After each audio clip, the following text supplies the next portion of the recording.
Orange, partenaire de la transformation numérique des commerces, entreprises et collectivités, présente Sud Radio, le numérique pour tous, Vanessa Pérez. Bienvenue dans ce nouveau numéro du Numérique pour tous, spécial Salon de l'Agriculture. Alors le Salon de l'Agriculture 2022 vient de fermer ses portes, une édition qui a plus que jamais mis en lumière de nombreuses innovations au service de notre agriculture durable et performante, mais un salon aussi qui a surtout tenté de répondre aux interrogations liées à l'avenir des agriculteurs, à leur rémunération et à la prise en compte des contraintes de leur profession dans le contexte actuel. Pour en parler, nous aurons le plaisir de recevoir le médiateur de la loi Egalim 2. Il nous partagera sa vision et les recommandations qu'il a faites concernant cette fameuse loi. Au résultat, on peut le dire, quelque peu mitigé. Également avec nous, le président de la Ferme Digitale, une association dont l'ambition est d'accompagner par l'innovation tous les acteurs de la filière alimentaire.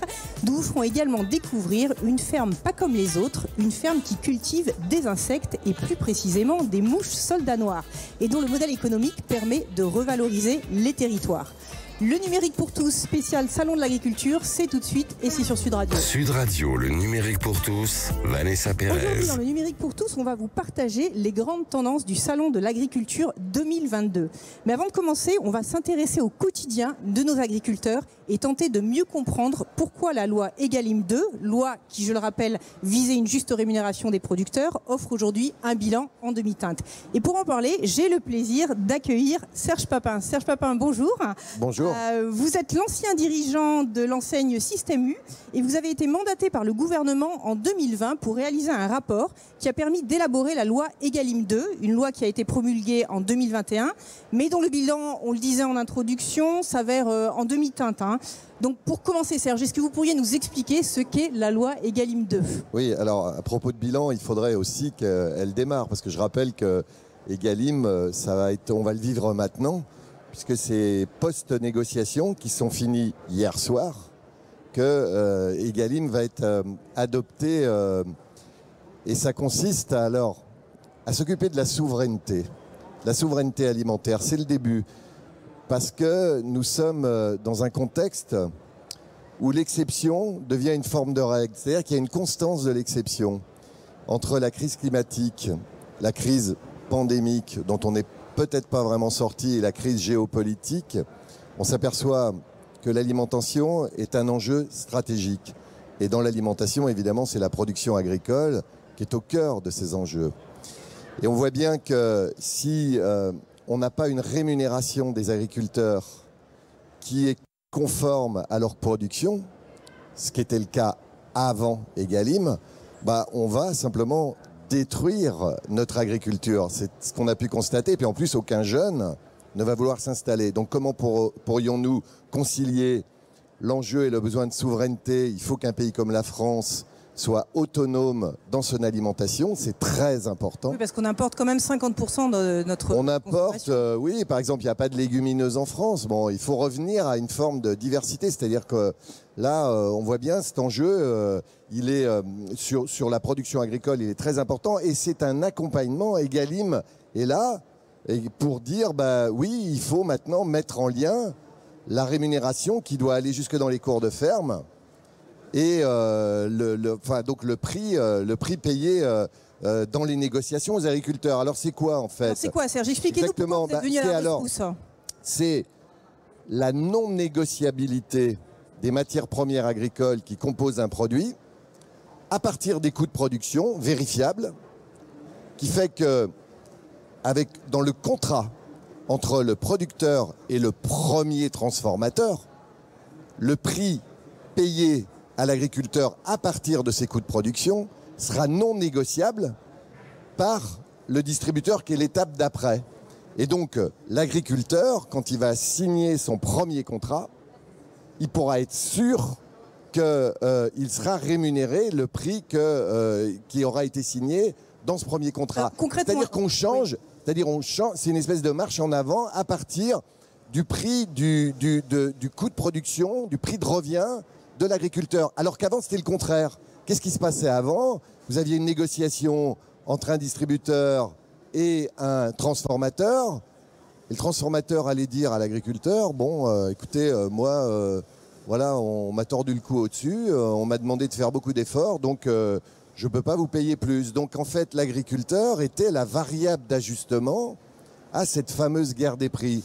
Si bien que si on avait laissé les choses faire dans ce type de rapport de force, c'est pas compliqué. Dans 10 ans, il n'y avait plus d'agriculture. Donc quelque part, il y a certains monopoles qui vont sauter. Si je vous écoute bien, il y a des gagnants, il y a des perdants. C'est une forme de réconciliation avec notre modèle agricole pour permettre, encore une fois, à ce que les agriculteurs vivent de leur production. Ce qui n'était pas le cas jusqu'à maintenant. Et si on avait laissé faire les choses, dans le rapport de force que les agriculteurs subissaient, c'était la loi du plus fort. Donc le plus fort lui demande toujours je ne veux citer personne, mais il regarde le prix à tout prix. Mais est-ce que c'était logique et normal que les agriculteurs supportent cette guerre des prix? Parce qu'ils étaient en train de tous de mourir. Donc voilà, donc on a changé la donne. Et tout à l'heure, vous parliez d'un bilan mitigé. Je peux comprendre parce que les choses ne sont pas encore opérationnelles.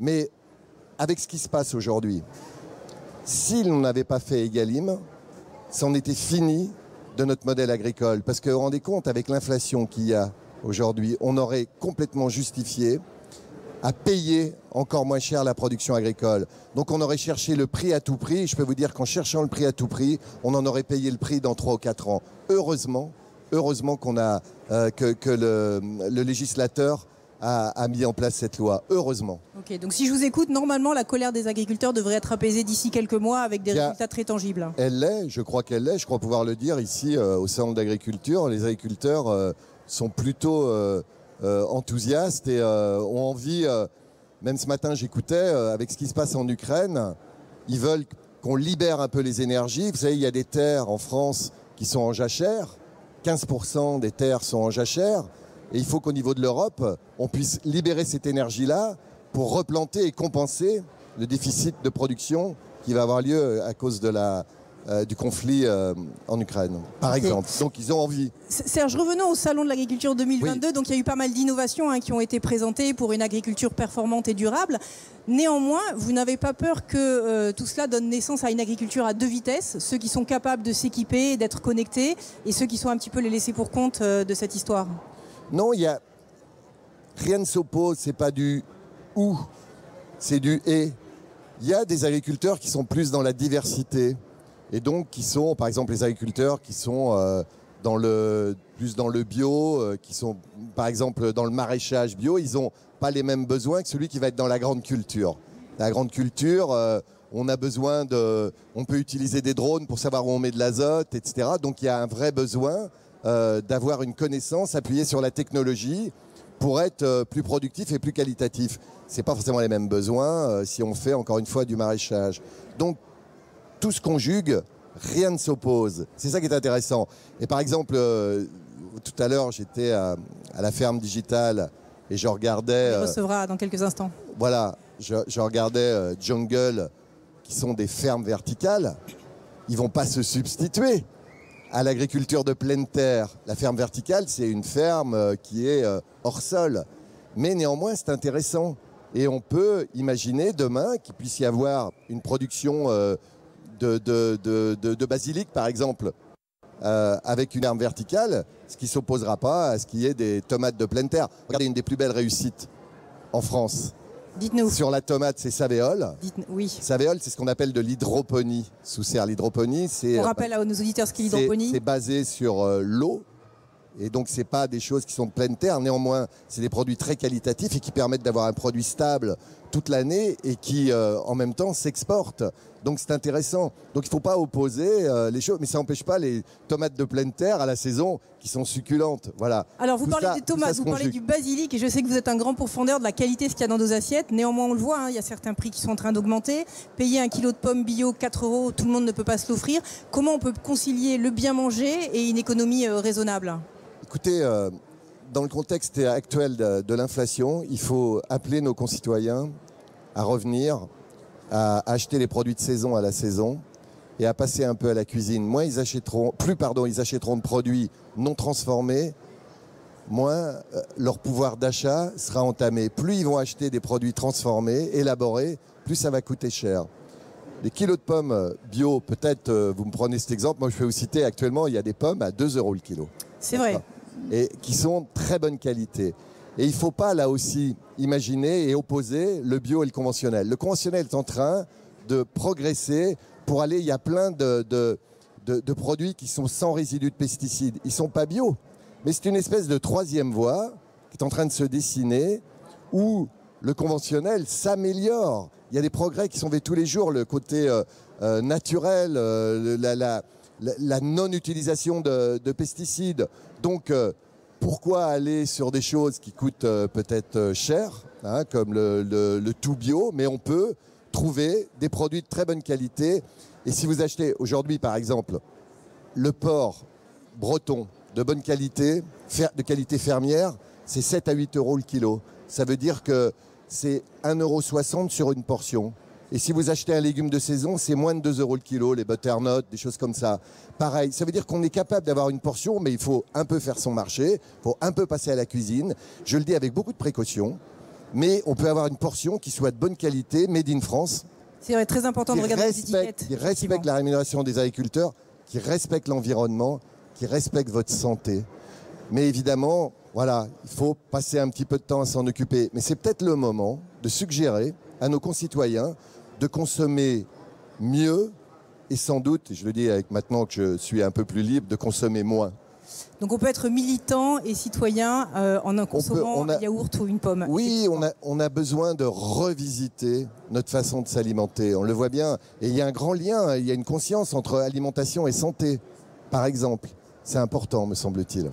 Merci beaucoup, Serge. Restez avec nous dans un instant. On va justement découvrir une association, Serge en parlait, dont l'ambition est d'accompagner tous les acteurs de la filière alimentaire grâce à l'innovation. Nous vous ferons également découvrir une ferme pas comme les autres, une ferme qui cultive des insectes et plus précisément des mouches soldats noirs qui a un modèle qui permet de revaloriser les territoires.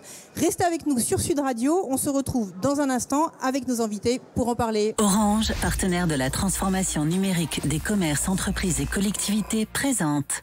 Sud Radio, le numérique pour tous, Vanessa Pérez.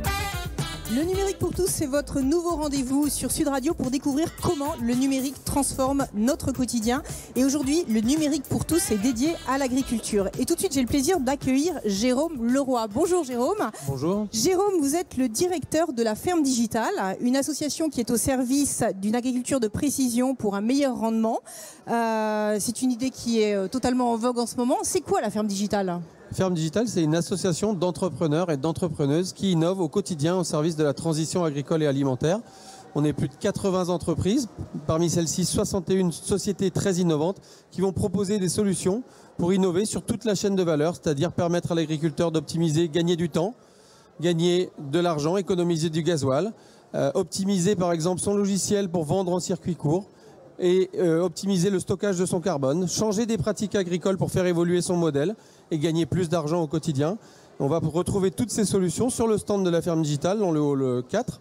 Et effectivement, on a 1600 salariés dans cette association, plus de 250 millions d'euros de chiffre d'affaires cumulé et plus 75 membres en 5 ans. C'est-à-dire que c'est une économie qui est en train de se développer, qui est en forte croissance puisque les agriculteurs au quotidien innovent. Ça fait une profession qui innove énormément, qui est très connectée, qui est plutôt en ruralité, donc qui va regarder Internet tous les jours et qui donc va avoir besoin, pour optimiser son temps, les jeunes générations qui s'installent veulent du digital, veulent de l'innovation pour pouvoir prendre des week-ends, prendre des vacances comme tout le monde. Alors Jérôme, en montant cette association, parce qu'il y a toujours un combat quelque part derrière une association, vous aviez un combat à mener. Concrètement, comment pourriez-vous le définir ? Le combat, c'est l'agriculture française. Elle est diversifiée, elle est forte, elle est unique en Europe. Et que les agriculteurs français, les jeunes générations, il y a 130 000 fermes à reprendre dans les 6 années qui viennent. Et il faut avoir confiance en cette agriculture française. Et mon combat, c'est que des innovations nées en France, berceau de l'innovation en France, aident les agriculteurs au quotidien à mieux travailler, à gagner plus d'argent. Et que ces sociétés françaises se développent avec la France comme berceau, mais deviennent ensuite des acteurs leaders européens et mondiaux à partir de la France. Alors concrètement, vous pourriez nous expliquer quels sont les services que vous proposez à vos adhérents, comment vous les accompagnez ? Alors nos adhérents, on les aide au quotidien à partager leurs problématiques au sein de clubs, on appelle ça des clubs, Les commerciaux vont partager entre eux, les financiers vont partager entre eux, les agronomes vont partager entre eux, ils vont partager des pratiques.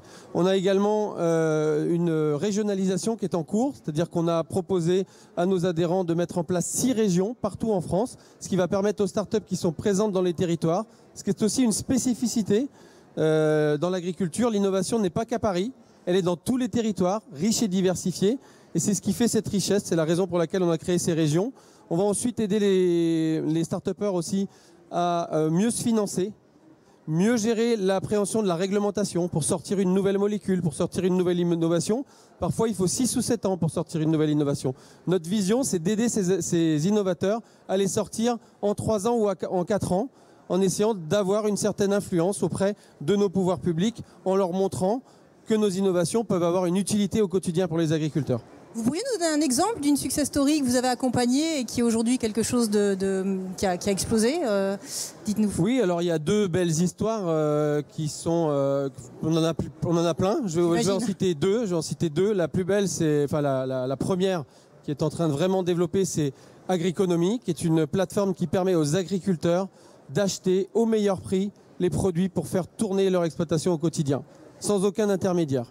La deuxième histoire, c'est Justine, qui est une entrepreneuse qui est du sud de la France, qui est une ancienne d'un lycée agricole, qui ensuite a travaillé à l'INRAE dans un centre de recherche et qui a inventé une technologie qui permet de revitaliser les sols à partir de champignons mycorhiziens. Et ça permet d'analyser l'état d'un sol, de multiplier le champignon qui va permettre d'améliorer ce sol et ainsi de transformer totalement le potentiel du sol en termes de matière organique, ce qui va avoir pour bénéfice de retenir plus d'eau, de donner de la meilleure qualité aux cultures et ainsi de développer une agriculture beaucoup plus durable et performante. Donc pour les auditeurs qui sont parmi nous aujourd'hui, on adhère à votre association, on est dans ce cas-là dans un programme, on est accompagné, on fait part de sa problématique, on est en travail collaboratif. Comment ça se passe concrètement? Voilà, c'est très inclusif, c'est un collaboratif de talents qui ont envie, qui donnent leur temps, qui sont issus du milieu agricole ou pas du tout issus du milieu agricole, mais qui ont envie d'innover au service de cette agriculture. On y partage des expériences, des douleurs, des succès. Et on avance comme ça avec l'agriculture française. On partage nos enjeux avec les grands opérateurs du secteur, la grande distribution, les négociants, les agriculteurs. Et en connaissance de ces enjeux, on remonte ensuite, on redescend à nos membres ces enjeux pour qu'ils s'améliorent et qu'ils progressent dans leurs innovations, pour qu'elles soient adaptées au terrain. Parce qu'en agriculture, on n'a qu'une saison pour réussir quand on sort une innovation. Il faut 1 année, on a besoin d'1 année quand un agriculteur s'installe, il a 40 chances de bien faire. Donc il faut voir juste dès le début. Donc notre ambition, c'est d'aider nos membres à bien comprendre quels sont les besoins, dans quel territoire, en fonction de quel type de sol, en fonction de quel type de culture, et comment faire pour que l'agriculteur qui a un projet à 5 ans, un projet à 10 ans, qui vient de s'installer, on l'aide grâce à l'innovation pour qu'il puisse prendre des week-ends, gagner sa vie et lui-même créer ensuite des belles entreprises. Bon, de manière synthétique, Jérôme, quand on vous écoute, on se dit qu'on peut avoir envie de faire agriculteur plus tard. On peut vraiment avoir une vocation d'agriculteur. Je pense en effet que le monde agricole est un monde qui est insoupçonné de carrière. Certes, un milieu qui souffre d'une image où nos grands-parents travaillaient beaucoup, où effectivement la rémunération peut parfois être problématique, mais qui, si on se projette à 10 ou 15 ans, lié à la souveraineté, lié aux enjeux de qualité de l'alimentation, est un secteur dans lequel les jeunes générations, issues ou pas issues du milieu, doivent venir apporter leur talent parce qu'il y a des carrières qui font sens. On y trouve un sens. Nourrir les gens, améliorer la qualité, améliorer la santé des gens et améliorer la biodiversité, la qualité des sols et bénéficier aussi d'une aura et d'une communication internationale comme quoi l'agriculture française, de la terre à la table, doit vivre et survivre et parler au monde entier pour conserver ce savoir-faire français, ce savoir-faire culinaire qui nous drive au quotidien. Merci Jérôme pour cette énergie et pour les combats que vous menez au quotidien. Pour terminer cette émission, nous avons le plaisir de recevoir Bastien Ogieri, cofondateur de la société Innovafeed. Bonsoir Bastien, on est ravis que vous soyez parmi nous. On sait aussi que vous avez une grande actualité. Bonsoir. Donc merci de prendre un peu de temps. Alors, la solution Innovafeed, c'est une ferme d'insectes concrètement. Est-ce que vous pourriez nous expliquer comment c'est possible d'aujourd'hui avoir des fermes d'insectes? Ça consiste en quoi? Alors effectivement, Innovafeed, c'est une société et on produit des aliments à base d'élevage d'insectes pour la nutrition animale, la nutrition des sols, mais aussi la nutrition humaine. C'est parti d'un enjeu qui est assez simple à énoncer, mais qui est assez compliqué à résoudre. C'est comment est-ce qu'on va nourrir une population qui est grandissante, c'est 10 milliards à horizon 2050, tout en préservant notre écosystème, que ce soit notre écosystème au sens de climatique ou notre écosystème au sens de la biodiversité. Il faut qu'on arrive à produire plus avec moins. Et ça, c'est le véritable enjeu des prochaines décennies. Et c'est là où l'insecte peut arriver à répondre d'une manière extrêmement performante à ces enjeux. Et on vient, avec InnovaFeed, répliquer ce que fait l'insecte dans la nature. Dans la nature, l'insecte vient venir manger, décomposer une pomme trop mûre qui est tombée au sol. Et cet insecte-là va se développer, va ensuite s'envoler et aller nourrir, par exemple, des poissons ou des oiseaux. C'est exactement ce que l'on fait chez InnovaFeed. On vient récupérer des coproduits, des déchets issus du monde de la transformation, du monde agricole, et on vient les valoriser avec cette puissance qui est l'insecte. Alors justement, vous êtes à l'origine d'un nouveau modèle de ferme, puisque l'alimentation des insectes est à proximité de l'usine de production. Visuellement, vous pourriez nous expliquer à nos auditeurs comment ça ressemble à quoi une ferme InnovaFeed? Alors, InnovaFeed, c'est principalement deux choses. C'est une technologie qu'on a développée et c'est un modèle en boucle courte de recirculation que l'on a mis en place. La technologie se base sur trois grands éléments. Un, on fait du vivant. Donc on vient élever des insectes, on vient comprendre comment se reproduisent. Des mouches en particulier. Exactement, alors des mouches, des larves, comment ces larves se développent, se reproduisent, grandissent, se nourrissent. Donc on a à peu près 180 docteurs, ingénieurs, biologistes pour arriver à comprendre et à optimiser le fonctionnement de ce qu'on appelle la zootechnique, donc de la science de la croissance de ces insectes. On a un deuxième élément, une deuxième brique technologique qui est une brique d'industrialisation. On fait de l'industrie, donc on fait exactement ce que fait l'insecte dans la nature, mais on le fait à l'échelle industrielle, donc dans des usines.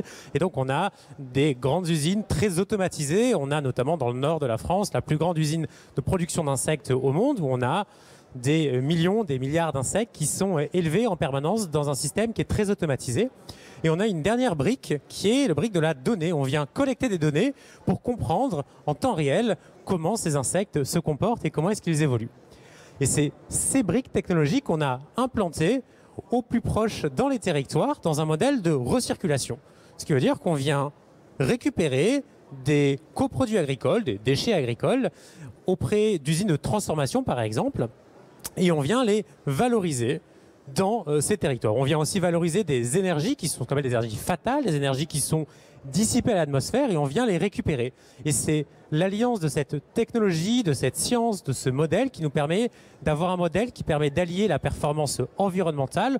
On est à peu près 80% meilleur en termes d'impact environnemental que les protéines autres disponibles sur le marché, mais c'est aussi un enjeu de performance économique parce qu'il faut arriver à faire jouer ces deux paramètres ensemble, une performance environnementale et une performance économique. Et c'est ce qu'on arrive à faire avec InnovaFeed en alliant ce modèle de boucle courte et cette technologie qu'on a développée. Donc ces insectes sont transformés en farine, si j'ai bien compris. Et dans quel type de produits on peut les retrouver? Quels sont les publics qui utilisent vos produits? Alors, on produit donc déjà pour la nutrition animale. Donc on vient retrouver nos produits dans des truites, dans des saumons, dans des volailles, dans des porcs qui sont disponibles aujourd'hui dans la grande distribution et qu'on peut retrouver aussi sur les meilleures tables de France parce que c'est des produits qui sont extrêmement bons d'un point de vue organoleptique, d'un point de vue qualité. On vend aussi des engrais, donc on vient valoriser les déjections de nos insectes qui sont des très très bons engrais et qui viennent revaloriser ces nutriments dans les champs, dans les agriculteurs. Et on travaille aussi aujourd'hui sur de la nutrition humaine. Alors c'est pas encore dans les étals, mais ça le sera bientôt pour venir nourrir non pas les volailles, non pas les truites, mais les humains directement.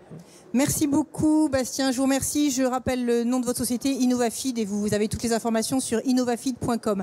Très rapidement Serge, parce que le temps tourne, à 30 secondes pour nous dire à quoi ressemblera la ferme du futur. Alors, il n'y aura pas qu'un modèle. Comme vous disiez, il y aura plusieurs modèles. La ferme du futur, c'est un modèle qui permettra à chaque bassin de vie d'avoir à proximité, en circuit court toute la possibilité de se nourrir. Donc ça voudra dire qu'il faudra qu'il y ait du maraîchage, il faudra qu'il y ait de l'élevage et pourquoi pas aussi, avec des circuits courts, des magasins de ferme. Je crois beaucoup à cette idée qu'on puisse adosser à la production, à côté des fermes, des magasins ou pourquoi pas des livraisons. Ça peut être aussi ce qu'on appelle d'une manière moderne du click and collect. Donc c'est plus proche des gens. Il faudra que là où sont les gens, là où il y aura la production alimentaire et là où on aura dû vivre ensemble. Proximité et vivre ensemble. Merci Serge, merci à tous nos invités, merci à tous. Le numérique pour tous, c'est fini pour aujourd'hui. Tout de suite, je vous laisse en compagnie de Christophe Jiquel dans La France à découvrir. Quant à moi, je vous souhaite une belle soirée, prenez soin de vous et je vous dis à la semaine prochaine.